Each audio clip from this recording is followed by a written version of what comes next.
Un día durante mi primer año en la universidad, recibí una solicitud de amistad aleatoria en Facebook de una chica. Intenté averiguar quién era, pero todo en su perfil estaba bloqueado. Sin embargo, por la foto de perfil en miniatura, parecía ser una chica que acababa de conocer en la universidad. No recordaba el nombre de esa chica, ya que soy terrible para recordar nombres, pero de todos modos acepté la solicitud. No miento. Apenas pasaron 5 segundos después de aceptar, y ya me estaba enviando mensajes privados diciendo cosas como: «Hola, ¿me recuerdas?». Pensando que era la chica de la universidad, respondí: «Sí, nos conocimos ayer, ¿verdad? Por nuestros amigos en común». Pero ella respondió: «No, del instituto». Entonces revisé sus fotos y me di cuenta, con horror, de que no era la chica que había conocido el día anterior. No tenía idea de quién era. Sin embargo, ella seguía enviándome mensajes uno tras otro, diciéndome cómo siempre me veía caminar por los pasillos del instituto con ciertos amigos, cómo siempre aparcaba en un lugar en particular durante el último año, e incluso mencionó las primeras clases que tenía. Curiosamente, ella ni siquiera estaba en esas clases. Esto empezó a ponerme nervioso porque todo lo que decía era correcto, pero yo no la recordaba para nada. Después comenzó a ponerse a la defensiva en sus mensajes, diciendo cosas como: «Te saludé, pero nunca me viste y eso me molestó mucho». Y también: «Sí, te veía caminando hacia clase y te observaba durante mucho tiempo, pero parece que nunca me notaste». Traté de ser lo más amable posible y le expliqué que simplemente no la recordaba. Mi instituto tenía unas 4,000 personas, así que le pedí disculpas. Entonces me pidió que saliera con ella. Esto ocurrió apenas 10 minutos después de haber aceptado su solicitud de amistad. Rechacé la invitación educadamente, pero ella siguió insistiendo, intentándolo de todas las maneras posibles para que aceptara. Finalmente apagué la computadora y me puse a hacer tareas o algo más. Avancemos un año. Descubrí que un amigo mío de la primaria estaba saliendo con esta chica. Lo encontré extraño, pero no le di importancia. Me tranquilizó un poco pensar que tal vez dejaría de acosarme. Sin embargo, un día, mientras dormía en mi casa, escuché el timbre de la puerta. Eran las 10:30 de la mañana. Salí de mi habitación para asegurarme de que no fuera alguien conocido, ya que me veía fatal. Pero cuando mi mamá abrió la puerta, ahí estaba ella, acompañada por mi amigo. Le di a mi mamá una mirada de advertencia, pero ella, siendo educada y hospitalaria, los invitó a pasar. Pensé: genial, ahora sabe dónde vivo. Se quedaron unas 2 horas, y durante ese tiempo ella no dejó de hablar con mi mamá y conmigo, mientras mi amigo permanecía en silencio, distraído con su teléfono. Cuando se fueron, finalmente le expliqué a mi mamá quién era esta chica, y ella se sintió mal. De todas formas, mi mamá ya pensaba que algo en ella no estaba del todo bien. Lo más extraño fue que poco después mi mamá recibió una solicitud de amistad de esta chica en Facebook. No le di importancia, aunque me pareció raro. Unos meses más tarde me enteré de que había terminado con mi amigo, y entonces volvió a contactarme. Empezó a hablarme sobre la ruptura, pero yo no estaba interesado. Lo más extraño fue que de alguna manera consiguió mi número y comenzó a enviarme mensajes de texto. Hablé con un amigo sobre esto, y me dijo que esta chica también había comenzado a hablar con él, preguntándole constantemente sobre mí y si quería salir con ella. Era demasiado raro. Finalmente, le dije que no de nuevo, y entonces tuvo una reacción exagerada. Me dijo que sus 3 terapeutas no iban a estar contentos porque yo estaba cometiendo un gran error al rechazar a una chica tan increíble como ella. Afortunadamente, creo que dejó de acosarme. No he sabido nada de ella desde entonces, aunque de vez en cuando vuelvo a recibir solicitudes de amistad de su parte en Facebook, y eso es todo.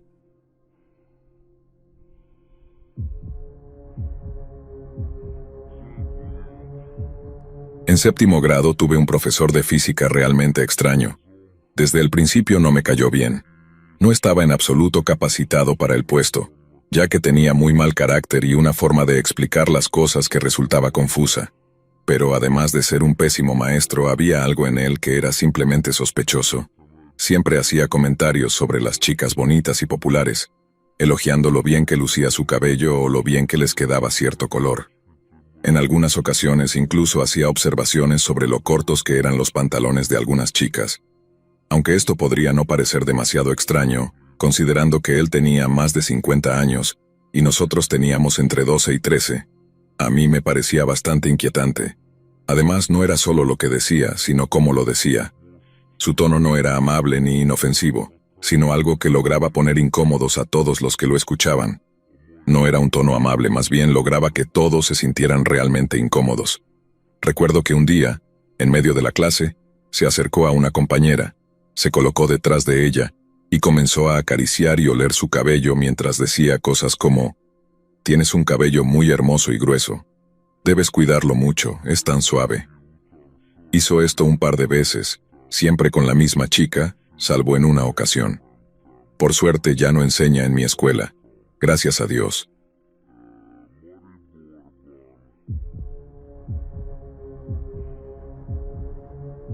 Esta historia puede no parecer muy impactante, pero deja esa inquietante pregunta de ¿qué hubiera pasado si...? Mi primer año de secundaria no fue nada fácil para mí. Después de haber revelado recientemente que había sido abusado sexualmente durante mi infancia, estaba lidiando con problemas internos muy difíciles relacionados con eso, además de enfrentar un fuerte acoso escolar. Esto me llevó a intentar suicidarme el 4 de noviembre del año 2010, cuando tomé 2 puñados de pastillas. En resumen, estuve hospitalizado durante una semana y luego fui reincorporado a la escuela. Esperaba que los problemas con los otros estudiantes desaparecieran, pero por supuesto estaba equivocado. Me aislaba debido al constante acoso y simplemente seguía adelante como podía. Tenía clases de biología con una chica llamada Sara. Maldita Sara. Siempre se sentaba al fondo del salón y decía cosas horribles sobre mí a sus amigas. Sé que suena como un cliché, pero Sara era la típica chica cruel. Después de un tiempo, mi profesor de biología comenzó a notar lo que ocurría. Siempre fue una persona excéntrica, amable y un muy buen maestro. Un día llamó a Sara después de clase. No sé exactamente qué le dijo, pero escuché mi nombre en medio de su conversación mientras salía por la puerta. Desde entonces, Sara prácticamente dejó de molestarme. Aunque continuaban las miradas de desprecio, los comentarios desagradables disminuyeron considerablemente. Un día, mi profesor de biología me detuvo después de clase y comenzó a preguntarme cómo me sentía. Todos mis profesores habían sido informados sobre mi hospitalización tras mi intento de suicidio, así que no era raro que algunos de ellos me apartaran para preguntar cómo estaba. Yo siempre era una persona callada, educada, y cumplía con mis tareas. Era un estudiante modelo, sin intención de presumir. Ese día simplemente hablábamos sobre la vida en general, pero sentí algo extraño en la conversación. Había una sensación incómoda, como si algo no estuviera del todo bien. Sin embargo, lo ignoré, pensando, es mi profesor, no me haría daño, ¿verdad? Avancemos al año 2014, después de mi graduación. Estaba trabajando en una cafetería local y una noche él entró. Me alegré de ver a uno de mis profesores favoritos, así que comenzamos a conversar. Durante la charla me preguntó nuevamente mi edad. Le respondí que acababa de cumplir 18 años, a lo que él respondió luego, lamentando que no pudieras ir al bar con nosotros si fueras mayor. Tenía una sonrisa realmente espeluznante en su rostro, una que realmente me puso los pelos de punta. Yo simplemente me reí de manera incómoda y le deseé una buena noche mientras se iba. ¿Por qué les estoy contando esta historia?, se preguntarán. No mucho después, uno de mis amigos compartió un artículo de noticias en el que se informaba que fue arrestado por enviar dinero a Filipinas para comprar pornografía infantil de alguien, y aparentemente lo detuvieron durante una operación federal de pornografía infantil. Siempre me pregunto qué habría pasado si lo hubiera dejado acercarse demasiado a mí. ¿Habría intentado hacer algo? Pero ahora sé por qué me dio tanto miedo. Así que, señor Soler, realmente espero no volver a verlo nunca más, aunque probablemente ya esté en prisión. Incluiré el artículo en la descripción. También descubrí que realmente voló a Filipinas en más de una ocasión para encontrarse con niños y sí, ya saben a lo que me refiero.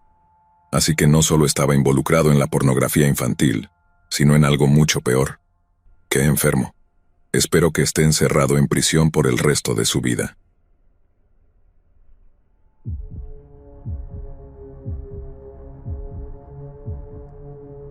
Creo que esto califica, si no solo porque se extendió por más de 10 años, y algunas de las absurdas situaciones a las que se llegó fueron realmente inquietantes, Tal vez no aterradoras, pero definitivamente perturbadoras en algunas partes. Por brevedad, voy a excluir muchos detalles. Estas son solo las partes que tengo que incluir para que toda la historia tenga sentido. Cuando estaba en el jardín de infancia, conocí a una mujer a la que llamaré Mary. Al parecer, la conocía desde hacía un tiempo antes de mis primeros recuerdos de ella, ya que ella ayudaba en mi clase de la escuela dominical. No recuerdo eso, solo lo que me contaron ella y mi madre. El primer recuerdo que tengo de Mary fue cuando caminaba por el pasillo de nuestra iglesia. Conocía a muchos de los adultos allí, y generalmente me sentía seguro. Estaba caminando por un pasillo cuando esta mujer sacó la cabeza de un armario de suministros y comenzó a hablar conmigo, pidiéndome que me acercara y comenzando con un discurso sobre lo bueno que era y por qué no ayudaba con algo. Todo mientras me decía mi nombre sin que yo se lo dijera. Tenía alrededor de 5 años o acababa de cumplir 6, y era muy consciente del peligro de los extraños, pero no sabía si debía sentirme incómodo o no. Estaba la extraña mujer aparentemente escondida en un armario y pidiéndome que me acercara a ella. ¿Cómo no iba a hacer eso sospechoso? Pero era la iglesia, y se suponía que la iglesia era un lugar seguro.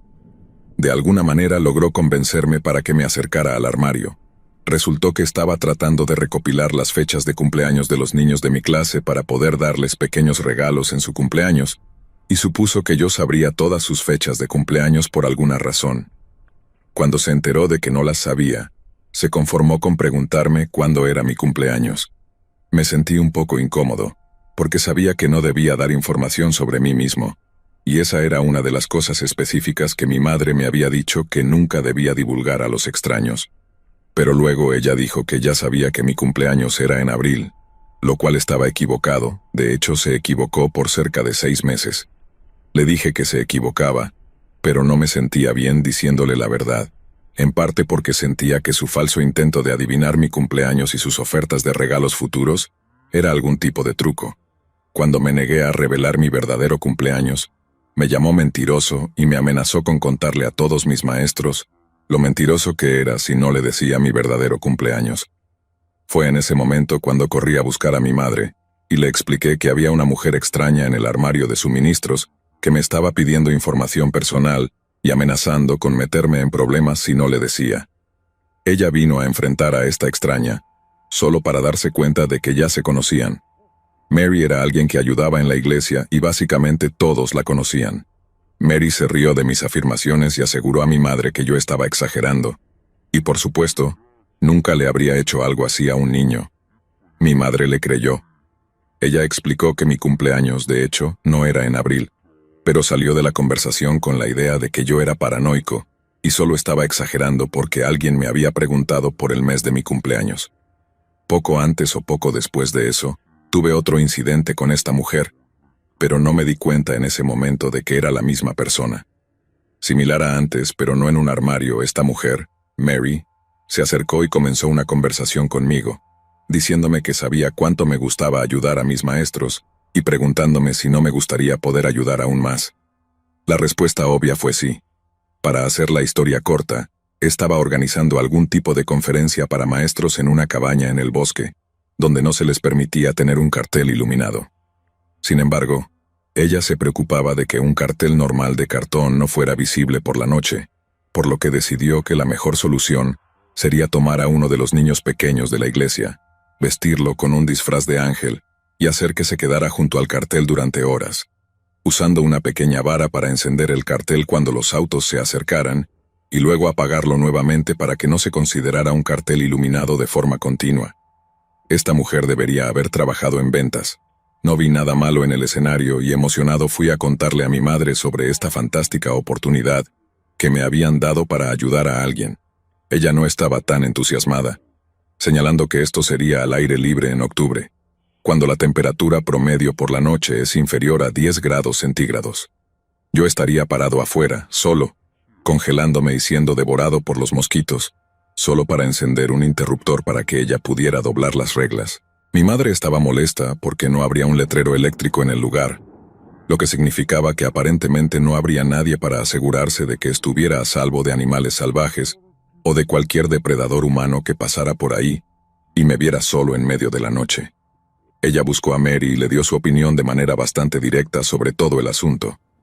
Mary respondió algo como: «Bueno, está bien, supongo que puedo conseguir a otro niño para hacerlo». Esto llevó a mi madre a hablar con el pastor y explicarle lo que esta mujer estaba intentando hacer. El pastor, un hombre amable con 3 hijas, detuvo el plan de inmediato. Era evidente que Mary estaba molesta conmigo después de esto, pensando que yo la había delatado y había arruinado su extraño plan. Sin embargo, como no sabía con certeza, no me importó. Por supuesto, tras estos 2 incidentes, todos mis profesores comenzaron a tratarme de forma más fría. Una mujer especialmente insensible me dijo directamente que le habían advertido sobre mí. Resultó que Mary había decidido vengarse de mí por haberla avergonzado 2 veces, cumpliendo su amenaza de decirle a todos que yo era problemático y mentiroso. Esto a pesar de que mi madre ya le había aclarado que yo había dicho la verdad sobre mi fecha de nacimiento, y que no era en abril. ¡Qué mujer más malintencionada! Me gustaría decir que todo terminó ahí, pero por supuesto no fue así. Mi familia se quedó en la zona, y Mary continuó involucrada en las actividades sociales de la iglesia, lo que significaba que inevitablemente nos cruzábamos varias veces más. Uno de los episodios más absurdos ocurrió cuando tenía 12 años. Mi madre decidió inscribirme en un campamento de verano tipo escuela bíblica, y para mi sorpresa, Mary era la coordinadora principal. Ese lugar era un desastre absoluto. No tenía nada de inapropiado en términos de contenido, pero la mala organización era increíble.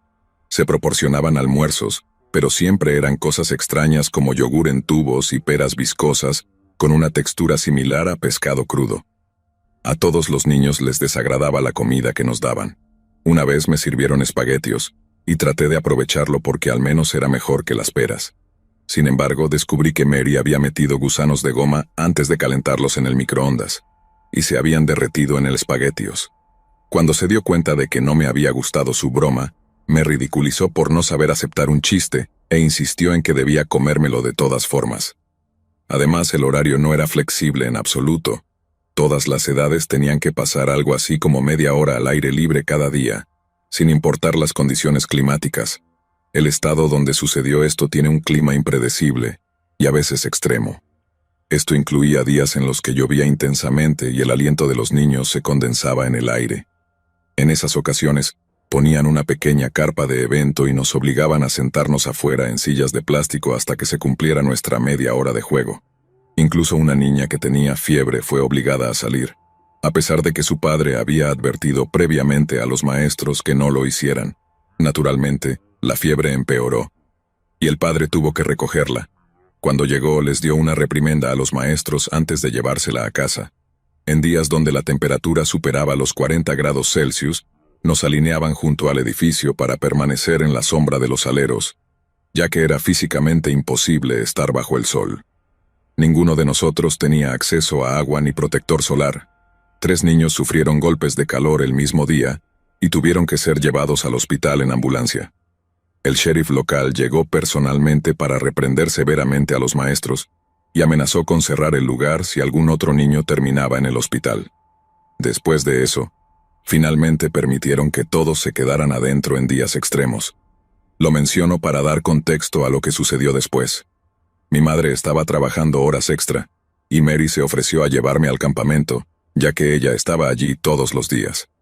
Ese día también llevaba a su sobrina y sobrinos en el asiento trasero conmigo. El lugar estaba ubicado cerca del borde de la ciudad, rodeado principalmente de campos de cultivo que no estaban en uso. Había algo de tráfico en el área, pero pocos edificios cercanos. A la izquierda del edificio había campos que se extendían por varios acres, y a la derecha, una pequeña casa de campo, una tienda de empeños y luego una gasolinera. Mientras íbamos en la camioneta de Mary, pasamos frente a la tienda de empeños, que aún no había abierto, y vimos a un hombre desaliñado con barba merodeando afuera con un rifle o una escopeta en las manos. No parecía alguien que estuviera esperando a que abrieran la tienda, sino que probablemente era el dueño buscando un intruso. O quizás era él mismo el intruso. Todos en el auto comenzamos a decirle a Mary, asustados, sobre este hombre. Sin embargo, ella nos mandó callar y luego me acusó de haber puesto a los otros niños en mi contra. Cuando llegamos al campamento, les dijo a los maestros que no me escucharan ese día. Inexplicablemente el horario inflexible cambió al azar, y mi grupo fue enviado afuera inmediatamente, en lugar de hacerlo más tarde por la tarde. Para empeorar las cosas, cerraron las puertas del edificio, lo que significaba que no podíamos regresar ni siquiera para usar el baño. Pasé cerca de una hora aterrorizado, temiendo por mi vida, porque sabía que si ese hombre robaba la tienda de empeños y trataba de escapar, no había ningún lugar donde ese hombre pudiera esconderse cerca de nuestro edificio, y yo estaba realmente asustado. Incluso le rogué a Mary que me dejara llamar a mi madre, pero se negó rotundamente, diciendo que mi madre tenía cosas más importantes que hacer que escuchar mis historias. Básicamente, la coordinadora del campamento cambió todo el horario del día y dejó a un grupo de niños encerrados fuera solo para vengarse de mí por haber informado sobre un hombre extraño con un arma cerca. Además, me prohibió contactar a mis padres, algo que nunca debió hacer. Cuando mi madre me recogió y supo que me habían impedido llamarla, se molestó mucho, aunque no entendió toda la gravedad de la situación hasta que tuve la oportunidad de explicarle lo sucedido con más detalle. Sin embargo, eso no fue el final, aunque desearía que lo hubiera sido, porque lo que ocurrió después fue, sin duda, la peor serie de eventos que me han pasado.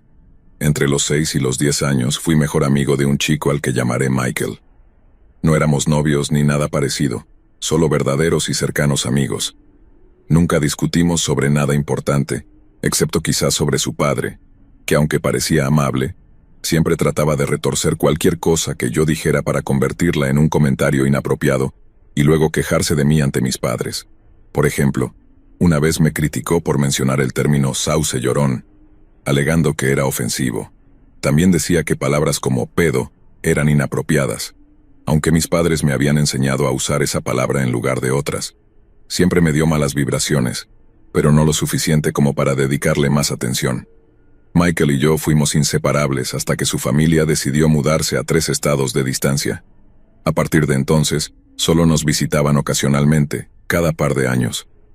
Cuando tenía 14 años, su familia volvió a visitar nuestra ciudad, y el sábado me invitaron a quedarme en la casa donde se hospedaban.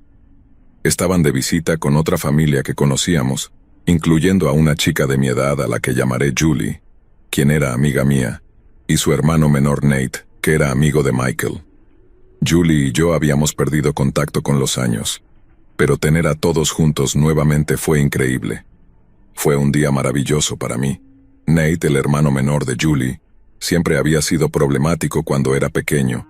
Tenía rabietas, pateaba a animales pequeños, gritaba sin razón y lloraba mientras acusaba a otros de haberlo lastimado.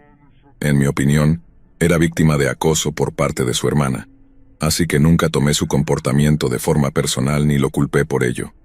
Sin embargo, hacía mucho que no lo veía, y asumí que con los años habría madurado. Habían pasado más de 4 años desde la última vez que lo vi. Esa tarde todos jugábamos al escondite en el patio delantero, que tenía forma de U, y estaba rodeado de arbustos. En algún momento perdí de vista a los demás. Supuse que se habían metido a la casa, así que fui hacia el extremo de la U más cerca del garaje para jugar a lanzar un palo con el perro de Michael.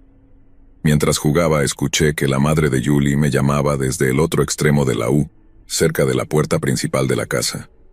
Tomé el palo para no dejarlo tirado y corrí hacia donde me llamaban. Sin que yo lo supiera, Nate había salido corriendo por la puerta en busca de mí. No dijo nada, y yo no sabía que estaba detrás de mí. Ambos corrimos hacia el centro de la U y chocamos de frente. Él cayó de espaldas, y yo casi pierdo el equilibrio. Su barbilla golpeó fuertemente contra mi clavícula, y ambos quedamos aturdidos. Nos miramos en shock durante un momento. Luego extendí mi mano para ayudarlo a levantarse y le pregunté si estaba bien. De inmediato, sus ojos se llenaron de lágrimas y comenzó a gritar como si estuviera aterrorizado. Dio media vuelta y salió corriendo hacia la casa lo más rápido que pudo. Estaba tan confundida como preocupada. Temía que se hubiera lastimado gravemente, pero si estaba tan herido, ¿cómo podía correr tan rápido? Y si tenía miedo, ¿de qué estaba asustado? Corrí tras él sintiéndome como si un asesino estuviera detrás de mí. Cuando llegué a la puerta de la casa estaba cerrada y con llave. Toqué la puerta y la madre de Michael me abrió. Me miró, todavía sosteniendo el palo y parecía confundida, pero me dejó entrar. Desde la cocina podía escuchar a Nate gritando y llorando. Su madre lo tenía sentado en la encimera, revisándolo para ver qué le pasaba. Parecía tan desconcertada y asustada como yo. Cuando Nate me vio, inmediatamente me señaló y gritó. Ella me golpeó con un palo. Lo repetía una y otra vez, gritando sin parar. No sabía qué hacer, pero mi presencia parecía hacerlo aún más histérico, así que lo dejé con su madre en la cocina. Quise ir a buscar a Michael y a los demás, pero la madre de Michael se negó a dejarme bajar al sótano, donde estaban todos, así que me quedé sola en el vestíbulo, junto a la puerta, tratando de no entrar en pánico. Quizás Nate no había superado su hábito de acusar a otros de lastimarlo, pero esto era muy diferente a lo que solía hacer cuando era pequeño. Esta vez parecía realmente convencido de lo que estaba diciendo y estaba completamente fuera de control. Yo llevaba el palo cuando chocamos, aunque claramente no lo golpeé con él. Tal vez no entendía lo que realmente había sucedido. Intenté volver a la cocina para explicarle a su madre lo que había pasado, pero el padre de Michael me detuvo. No sé de dónde salió, pero estaba tan alterada que me pareció que simplemente apareció frente a mí de repente. Me dijo que no entrara a la cocina. Intenté explicarle que necesitaba hablar con la madre de Nate porque él estaba diciendo que lo había atacado. Entonces el padre de Michael me preguntó, ¿lo hiciste? Le respondí que no, por supuesto que no. Luego señaló que yo no parecía estar herida, a lo que respondí que también tenía moretones por haber chocado con Nate. Me pidió que se los mostrara. Le dije que no, y me preguntó por qué. Le expliqué, aunque innecesariamente, que yo era una chica de 14 años, y no podía simplemente quitarme la camisa como lo haría un niño de 12 años. Persistió, diciendo que debía mostrarle los moretones, y que si no lo hacía, no podía ayudarme porque no tenía razones para pensar que era inocente. Ese miserable que supuestamente había sido amigo cercano de mi familia durante años, y que sabía que nunca en mi vida había golpeado a otro niño, estaba esencialmente tratando de chantajearme para que me desvistiera frente a él. Todavía me da rabia recordar esto, porque siempre había actuado como un padre amable y perfecto, pero había estado buscando fallos en mí desde que yo era una niña. Incluso cuando estaba en primer grado y no sabía nada sobre temas adultos, él encontraba formas de tergiversar lo que yo decía. Como adulta, he aprendido que las personas que hablan en exceso sobre un tema suelen hacerlo porque ocupa demasiado espacio en su mente. Ahora me pregunto si ese no era su problema todo el tiempo. Si no, no sé cómo explicar su comportamiento. Esa noche sentí como si todos hubieran perdido la razón al mismo tiempo. Le dije que no y entré a la cocina, más para alejarme de él que por otra cosa. La madre de Nate seguía alterada, pero empezaba a parecer más exasperada que otra cosa. De alguna manera, Nate no había dejado de llorar. Le pedí que por favor llamara a mi madre para que viniera a recogerme. Ese no era el plan. Se suponía que debía quedarme hasta después de la cena, pero ya no podía manejar la situación. Ella pudo ver que estaba temblando y aceptó. Pregunté a la madre de Michael si podía despedirme de los demás, pero no quiso que estuviera cerca de ellos. Mi madre estaba tensa y callada durante todo el camino a casa, y yo tenía miedo de lo que pudieran haberle dicho por teléfono. Me preguntó una vez si había algo que quisiera contarle. Entré en pánico y le dije que no. Al día siguiente, domingo, fui a la iglesia como de costumbre. Siempre me quedaba con los adultos en lugar de asistir a la clase para adolescentes porque el maestro, quien coincidía en ser el esposo de Mary, a veces se burlaba de mí. En retrospectiva debía haber hablado de eso, pero era una adolescente insegura y no estaba segura de cuánto de lo que decía era simplemente una broma inofensiva. Como resultado, no vi a Julie y no tuve idea de cómo se había resuelto la situación con Nate hasta que terminó el servicio. La frase, "las noticias se esparcen como pólvora", ni siquiera se acerca a describir lo que pasó. Era como si todos en la iglesia hubieran desarrollado telepatía. Escuché parte de la historia de la madre de Nate mientras se la contaba a Mary. Según ella, Nate continuó insistiendo, incluso después de que yo me fui, en que lo había atacado brutalmente sin motivo. Tenía unos moretones bastante notorios que respaldaban sus afirmaciones. Yo también tenía moretones, justo en la clavícula, con la forma exacta de su barbilla.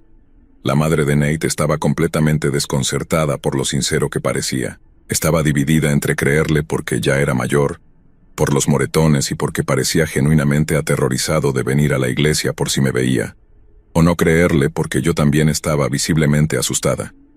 Además, Ella recordaba qué tipo de niña había sido yo mientras crecía. Mientras tanto, Julie les contó a todas las chicas de mi clase que había atacado a su hermano. Michael me dijo que no estaba seguro de si creía que yo lo había hecho o no, pero que sus padres le habían prohibido quedarse en contacto conmigo porque ambos estaban convencidos de que era culpable. Los padres de Julie y Nate querían hablar con mi madre para intentar resolver lo que había pasado. Estaban dispuestos a darme el beneficio de la duda, pero no pudieron encontrarla y no querían tomarse el tiempo para buscarla porque habían dejado a Nate solo en casa y estaban ansiosos por regresar con él. En cambio, le contaron toda la historia a Mary, confiando en que ella se la transmitiría a mi madre. Pero eso no fue lo que ocurrió. Mary cambió la historia. Según su versión, los padres de Nate, ella misma y los padres de Michael sabían sin lugar a dudas que yo era culpable. Además, insinuó algo peor, como si no fuera suficiente con la supuesta agresión. Decidió dramatizar la situación solo por diversión. Cuando empecé a darme cuenta de que el asunto con Nate seguía siendo un problema, ya la mitad de las personas en la iglesia habían escuchado lo horrible y despreciable que era yo. El líder del ministerio juvenil me sentó personalmente para decirme lo inaceptable que era mi comportamiento. Tuve antiguos maestros, a quienes no había visto desde primer grado, que aparecieron de la nada solo para decirme lo decepcionados que estaban conmigo. Nadie quiso escuchar mi versión de los hechos. Según ellos, ya lo sabían todo. Decían que nada de lo que dijera podía compensar lo que había hecho. Mary ya les había contado que yo era una niña problemática, mentirosa y rebelde, y había mantenido esa historia durante años. Incluso mencionaron el incidente de la tienda de empeños como precedente. Para entonces, Mary llevaba construyendo esa narrativa sobre mí durante 8 años. ¿Por qué alguien creería a una adolescente supuestamente mentirosa y problemática en lugar de a una adulta carismática que siempre ayudaba a la comunidad? Mary estaba tan disgustada conmigo que se negó a hablarme directamente, según sus propias palabras. Sin embargo, no tuvo problemas en compartir su versión con todos los demás, excepto con mi madre. Mary sabía desde hacía tiempo que mi madre no iba a tolerar rumores y acusaciones sin fundamento sobre mí, y por eso nunca se atrevió a decírselo directamente. El esposo de Mary, quien era mi maestro de jóvenes en ese momento, me hizo creer que mi madre sabía todo lo sucedido, y que no debía hablar con ella porque estaba tan enfadada conmigo que, básicamente, explotaría si lo hacía. Eso me llevó a pasar los siguientes 2 años y medio siendo despreciada por casi todas las personas que conocía. Todos los adultos que formaban parte de mi vida estaban en mi contra, excepto el pastor y mi madre. El pastor se negó a tomar partido en la situación, mientras que mi madre no sabía nada. El esposo de Mary seguía haciendo comentarios sarcásticos e insinuaciones cada vez que pensaba que eran lo suficientemente ambiguos como para que otros adultos no entendieran de qué hablaba. Todos los chicos de mi edad me evitaban, y cuando llegaban nuevos niños que no sabían nada, rápidamente les advertían que se mantuvieran alejados de mí. Esto arruinó cualquier posibilidad de hacer nuevos amigos para reemplazar a los que había perdido. Incluso personas desconocidas en el supermercado me miraban fijamente, con desdén, o me observaban con una desaprobación inquietante. La timidez que siempre había tenido se convirtió en una ansiedad social completamente desarrollada, acompañada de lo que sospecho era mutismo selectivo. Tenía miedo de prácticamente todos los adultos que conocía, miedo de sus pequeños comentarios hirientes, y miedo porque no sabía si mi madre estaba al tanto o no de lo que decían. Temía descubrir si lo sabía y, sobre todo, si era cierto que no le importaba. Ahora, parece absurdo que tuviera tanto miedo de hablar con mi madre sobre ello. Si pudiera cambiar algo en mi vida, sería haberle contado todo de inmediato. Pero no lo hice, así que lo enfrenté sola. Había mañanas en las que pasaba 1 hora en la ducha llorando porque no quería salir y enfrentar todo de nuevo. No sé si puedes entender lo que significa cuando otras personas esperan que te sientas culpable por algo. Es opresivo en sí mismo. Cuando te ríes, sonríes, o te sientes normal, ellos creen que deberías sentirte avergonzado, y no les gusta que no lo estés. Durante un tiempo intenté olvidar lo que había sucedido. Es posible obligarte a olvidar algo, pero nunca lo hagas. Una vez que tienes un recuerdo, no puedes destruirlo del todo. Lo único que puedes hacer es enterrarlo. Pero una parte de tu mente siempre sabrá que está ahí. Seguí recibiendo miradas de juicio y comentarios hirientes. Ya no entendía por qué la gente actuaba de esa manera, hasta que finalmente enfrenté esos recuerdos nuevamente. Superé la situación, pero lentamente. Fue doloroso darme cuenta de que tantas personas que me conocieron mientras crecía, asumieron lo peor de mí solo porque alguien les contó un chisme. Nunca sabía quién sabía la verdad y quién no. Cada vez que pensaba que la gente lo había olvidado, el esposo de Mary hacía algún comentario sarcástico, o alguien más lo hacía, y yo perdía cualquier pequeño sentido de seguridad que había logrado construir.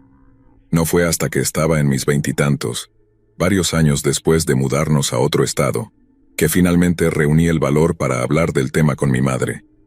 Eso llevó a revelaciones muy interesantes. Resultó que la madre de Nate no había contado nada sobre lo sucedido por teléfono. Mi madre había estado tensa en el camino a casa por algo completamente ajeno a mí. Me preguntó si quería hablar, no porque creyera que era culpable de algo, sino porque podía notar que estaba bajo algún tipo de estrés. El esposo de Mary había mentido descaradamente sobre mi madre, asegurando que ella sabía lo que había pasado y que estaba enojada conmigo. Ella nunca supo nada de eso. Esa fue la razón por la cual él siempre evitó mencionar el tema en su presencia. Sabía que ella no estaba al tanto y quería mantenerlo así. Prácticamente fue una conspiración. Mi madre, la única persona que realmente tenía derecho a saber lo que había sucedido, fue negada la oportunidad de arreglar las cosas porque todos los demás estaban demasiado ocupados juzgándome. Los padres de Nate, quienes tenían una visión equilibrada de lo ocurrido, tampoco sabían lo que estaba pasando después de irse ese día. No vivían en nuestra zona y no estaban allí para verlo. Me gusta pensar que, de haber sabido, habrían puesto fin a todo. Eran buenas personas. Ese es el final, supongo. Ya no tengo pesadillas y me siento más o menos indiferente sobre la situación ahora. Ha pasado más de una década desde entonces. Pero Mary y su esposo, jamás quiero volver a verlos mientras viva. Todo el estrés, el miedo y la angustia que menciono aquí ni siquiera incluye lo mucho que hablaban mal de mi madre a sus espaldas, o cómo disfrutaron difundiendo su temor cuando enfrentó un cáncer. Porque les daba algo de qué chismorrear, y en general nos trataron a ambos como basura. Nunca quiero volver a encontrarme con el padre de Michael porque, ya sea que sea un pervertido o simplemente demasiado insensible para darse cuenta de lo inapropiado que estaba haciendo, realmente no importa a estas alturas. De cualquier forma fue extremadamente inquietante y estuvo mal. El hecho de no volver a ver a Michael sigue siendo algo doloroso de pensar, pero supongo que no hay mucho que se pueda hacer al respecto. Incluso intenté contactarlo por Facebook hace algunos años, pero no obtuve respuesta.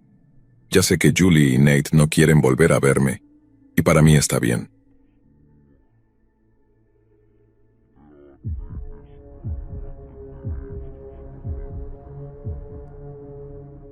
Esto ocurrió cuando tenía 18 años, la noche de mi graduación de secundaria.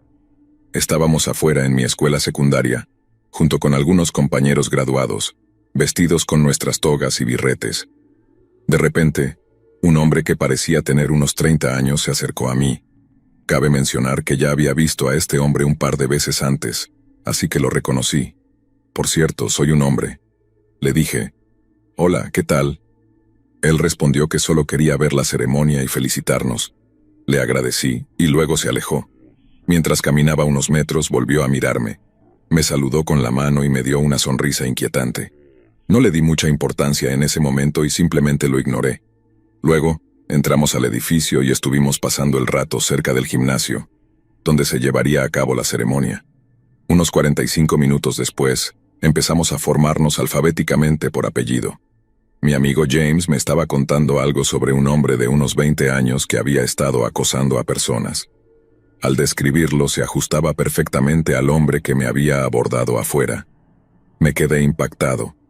Nunca pensé que me cruzaría con alguien así. James iba a sentarse a mi lado en la misma fila, así que me dijo que me contaría más sobre él una vez que nos sentáramos. Caminamos juntos por el pasillo hacia nuestros asientos mientras la banda tocaba Pompa y Circunstancia. Una vez que nos acomodamos, James comenzó a contarme más detalles sobre el hombre. Dijo que este tipo intentaba hacer cosas indescriptibles a las personas, lo que me heló la sangre. Sin embargo, mantuve una expresión neutral y decidí centrarme en la ceremonia. Le dije a James que hablaríamos más sobre eso después de la ceremonia.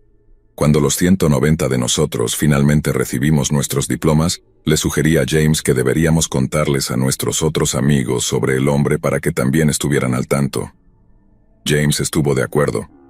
Luego giramos nuestras borlas de derecha a izquierda, y después de que presentaron a nuestra clase, lanzamos nuestros birretes al aire, los recogimos y salimos del gimnasio para tomar más fotos con nuestros amigos. James y yo advertimos a todos nuestros amigos sobre el hombre y sus intenciones. Poco a poco, todos comenzaron a estar más conscientes de él. Poco después vimos que el hombre se nos acercaba nuevamente. Nos felicitó por haber terminado la secundaria. Con rostros serios le dimos las gracias, y él se alejó, mirándonos de una forma extrañamente perturbadora. Decidimos contarle todo a un policía que estaba presente en ese momento. Le señalamos al hombre y le explicamos lo que sabíamos sobre él. El oficial nos dijo que ya había recibido varios informes sobre ese hombre acosando a otras personas de diversas maneras. El policía fue directamente hacia él, le habló y finalmente lo arrestó. Mientras lo escoltaban fuera del lugar, el hombre nos miró con una expresión de enojo, como si estuviera planeando vengarse de nosotros o algo así. Todos nos sentimos muy aliviados y nunca volvimos a verlo después de eso. Mis amigos y yo estamos agradecidos de que no pasó nada más grave, aparte de su comportamiento inquietante. Siempre tengan cuidado con las personas con las que hablan y sean especialmente cautelosos con quienes deciden confiar.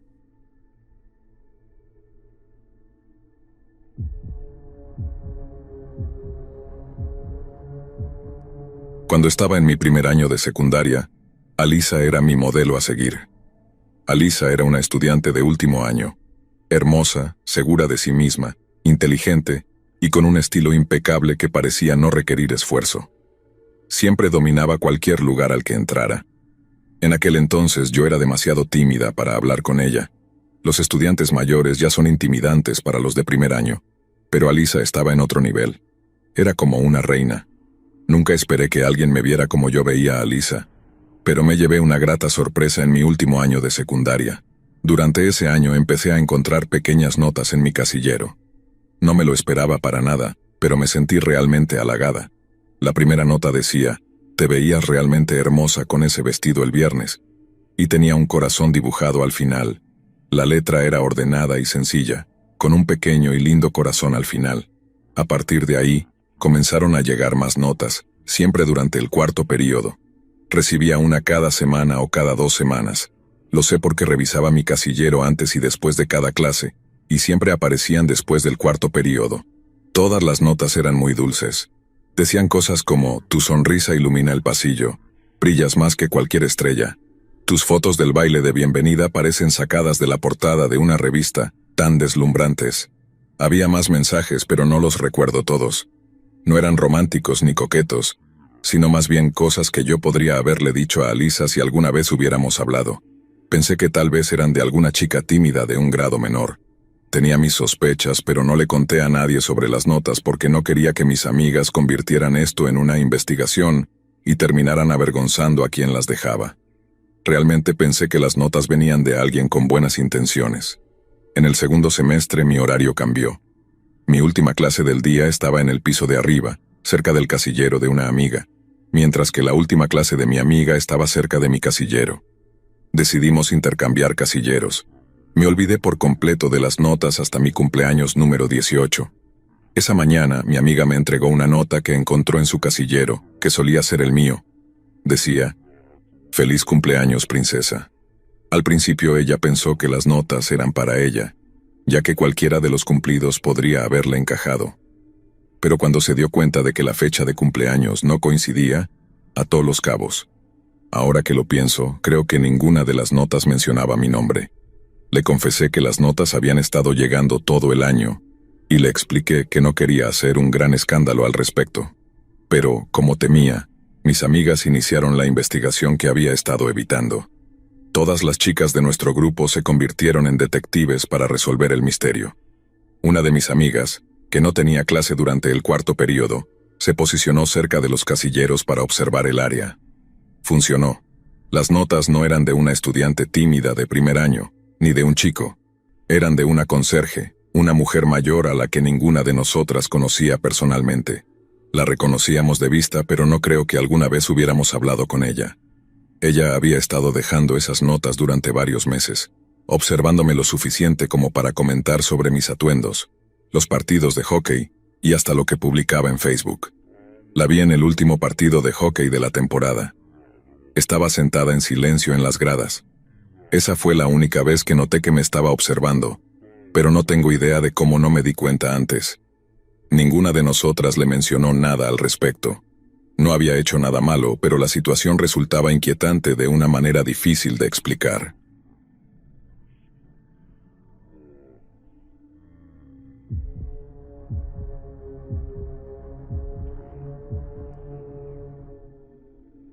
Durante mi segundo año de secundaria, sucedieron algunos eventos bastante locos y aterradores en mi escuela. Uno de ellos fue un encierro que ocurrió unas semanas antes de las vacaciones de verano. Este encierro comenzó temprano en la mañana, alrededor de las 8:30, mientras varios estudiantes, incluido yo, esperábamos que comenzaran las clases. Para entender lo que sucedió, necesitas un poco de contexto. Nuestra escuela tenía pizarras electrónicas que mostraban mensajes importantes, ya que los intercomunicadores rara vez funcionaban. Durante situaciones como esta, las pantallas se congelaban mostrando el mensaje hasta que todo terminaba. Además de las pizarras, cada aula tenía una luz que comenzaba a parpadear con un color específico dependiendo de la situación: rojo, azul o verde. Cuando vimos el mensaje en la pantalla, pensamos que solo se trataba de otro simulacro de encierro. Todos nos preguntábamos si el encierro era real o no. No fue hasta que alguien irrumpió en nuestra aula gritando que había estallado una pelea cerca de la cafetería, que nos dimos cuenta de que esto no era un simulacro. En ese momento, parecía que todos sabían lo que los demás estaban pensando, y el pánico empezó a instalarse. Todos nos movimos hacia el fondo del salón mientras apagábamos las luces, cubríamos las ventanas y la puerta. La habitación quedó en completo silencio mientras los estudiantes empezaban a enviar mensajes a sus amigos y familiares, explicando lo que estaba pasando. Mientras nos escondíamos fuera de la vista de la puerta, nuestro maestro decidió contarnos algo preocupante. La puerta del aula no podía cerrarse con llave. Su rostro tenía una expresión estoica, como si esto fuera algo cotidiano. No podíamos bloquear ni atrancar la puerta porque se abría hacia adentro. Esto nos dejó aún más nerviosos. Mientras todos seguían enviando mensajes, alguien anunció que, durante la pelea, una persona había sido apuñalada. Desde la distancia, empezamos a escuchar varias sirenas policiales rodeando la escuela, junto con el ruido de un helicóptero. Momentos después se escucharon 3 golpes distintivos en la puerta, seguidos por alguien gritando: ¡Policía! La puerta se abrió de golpe y entraron el sheriff del pueblo, un oficial de policía y un administrador de la escuela, que ahora es nuestro director. Tanto el sheriff como el oficial tenían sus manos en las fundas de sus armas. Los rostros de los policías eran aterradores. El administrador nos preguntó si todos estábamos bien, y explicó que la policía estaba investigando la escuela y los vecindarios cercanos, por lo que necesitábamos esperar pacientemente. La escuela comenzó a trasladar a los estudiantes al nuevo gimnasio. Al caminar hacia allí, vimos coches de policía utilizados como barricadas, unidades K9 y varios helicópteros rodeando el área. La cantidad de policías con perros me asustó, ya que mostraba lo seria que debía ser la situación. Decidieron reunir a todos los estudiantes en el gimnasio por razones de seguridad, ya que tenía puertas sólidas y resistentes que eran difíciles de forzar. Después de aproximadamente 2 horas, el encierro terminó y las personas pudieron irse. Al llegar a casa vi varios helicópteros alejándose de la dirección de la escuela. Fue tanto aterrador como extraordinario presenciar tanta actividad. Unos días después, descubrí que el atacante había planeado todo cuidadosamente. Después de apuñalar al otro estudiante, huyó hacia un vehículo que lo estaba esperando con otras 2 personas. Resultó que la pelea había comenzado por una chica. Ella había estado saliendo con ambos chicos al mismo tiempo y lo había mantenido en secreto. Cuando uno de ellos descubrió la verdad, en lugar de romper con ella, decidió enfrentarse al otro chico y pelear por su amor. Un par de años más tarde, un amigo mencionó este incidente mientras hablábamos de cosas locas que habían pasado en la escuela. Contó que estaba tratando de llegar a clase cuando comenzó la pelea. Lo que dijo me dejó en shock. Comentó: cuando caminaba hacia mi clase, sentí que alguien se apoyaba en mí. Pensé que era un amigo bromeando, pero cuando miré hacia abajo, vi a un chico apoyado en mí, agarrándose el abdomen y lleno de sangre. No quise quedarme para ver qué pasaba después. Corrí a clase y empecé a escribirles mensajes a mis amigos para contarles lo que había sucedido. Una chica a mi lado intervino y dijo: iba camino a la cafetería cuando un estudiante pasó corriendo junto a mí. Luego escuché a los profesores gritarles a los estudiantes que entraran a clase debido a un confinamiento. Estaba detrás de una profesora embarazada que caminaba lentamente y parecía estar de mal humor. Tropezó y me arrastró al suelo con ella, pero me levanté rápidamente y la dejé atrás porque estaba demasiado asustada. Por si te lo preguntas, la profesora estaba bien, solo se asustó un poco. El estudiante que fue apuñalado sobrevivió. Fue trasladado inmediatamente a un hospital y se recuperó. Todavía me hago algunas preguntas. ¿Por qué alguien apuñalaría a otra persona por una chica? ¿Qué pasó con el arma? ¿Qué ocurrió con las personas involucradas? La policía dijo que nunca encontraron el objeto usado en el apuñalamiento, pero sabían que era simplemente un objeto afilado. En cuanto al sospechoso, uno se entregó y le contó a la policía sobre los otros dos implicados. Aprendí que el conductor que ayudó a escapar era un recién graduado que ayudó a un amigo y que sabía todo sobre el plan, pero aún así aceptó participar. Antes de terminar este relato, solo quiero decir que me alegra que los sospechosos decidieran entregarse y que la víctima haya sobrevivido al ataque. Tengo otras historias escolares, por si a alguien le interesa escuchar sobre una fuga de gas, una tormenta severa y otros 2 confinamientos. Espero que los estudiantes que todavía asisten a esa escuela, los que están por comenzar la secundaria y los profesores que conocí, no tengan que pasar por una situación tan absurda. Si tienes problemas con alguien, por favor intenta resolver tus conflictos sin recurrir a la violencia.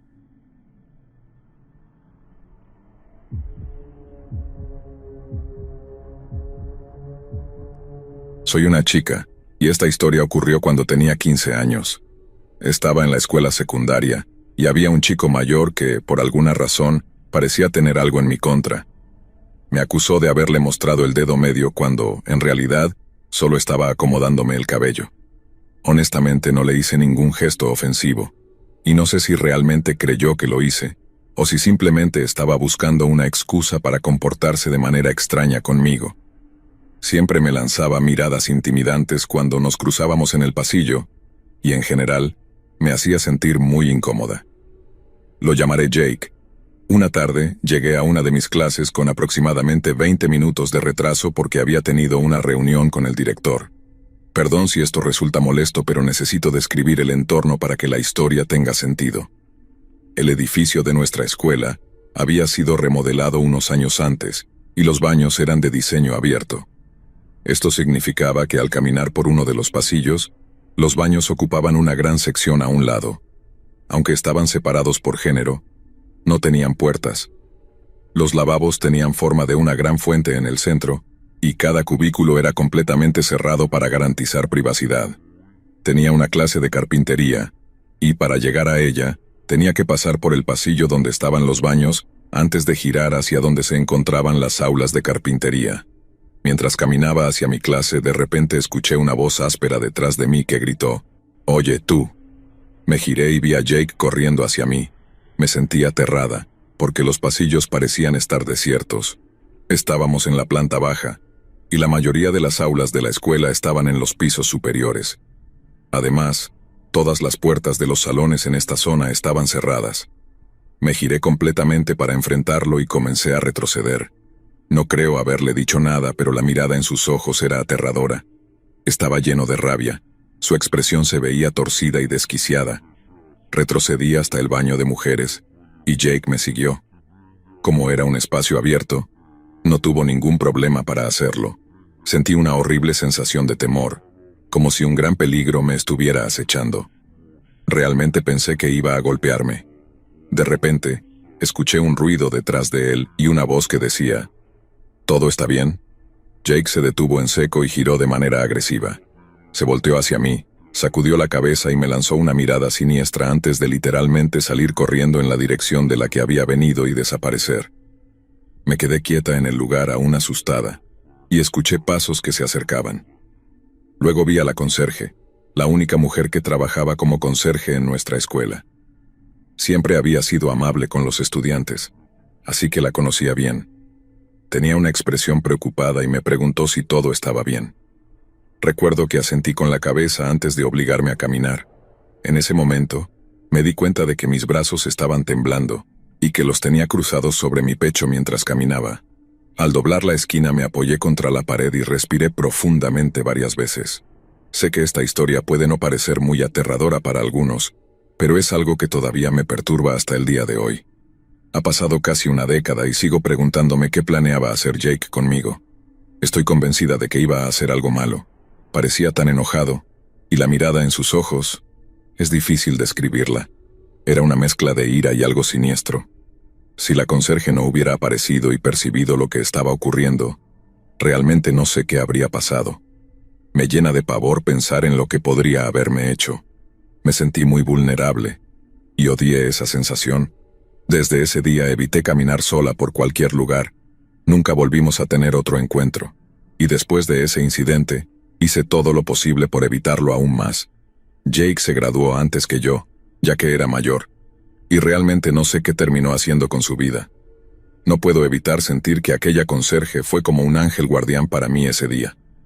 Estoy convencida de que algo malo habría ocurrido si ella no hubiera estado ahí. Ojalá hubiera tenido la oportunidad de agradecerle adecuadamente por ayudarme a mantenerme a salvo.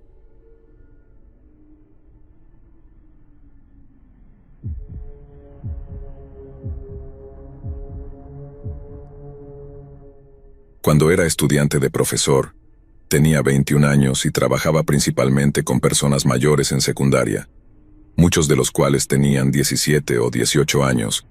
Un día el maestro mentor me apartó de enseñar mi clase para luego informarme que otros maestros habían escuchado a algunos de los estudiantes diciéndose unos a otros lo que querían hacerme, mientras molestaban a muchos de mis amigos y colegas. Insistió en que eso es solo una parte de ser un maestro joven, que trabaja con estudiantes de secundaria.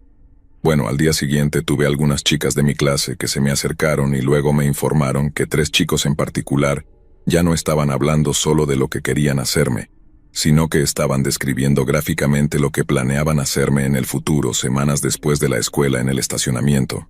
Muchos más detalles de los que no me gustaría compartir.